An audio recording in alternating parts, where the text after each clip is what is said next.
أفمن كان مؤمنا كمن كان فاسقا لا يستوون. أما الذين آمنوا وعملوا الصالحات فلهم جنات المأوى نزلا بما كانوا يعملون.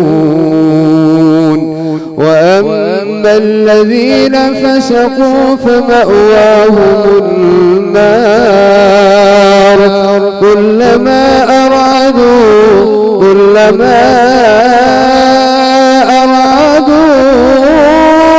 أن يخرجوا منها أعيدوا فيها وقيل لهم ذوقوا عذاب النار الذي كنتم به تكذبون.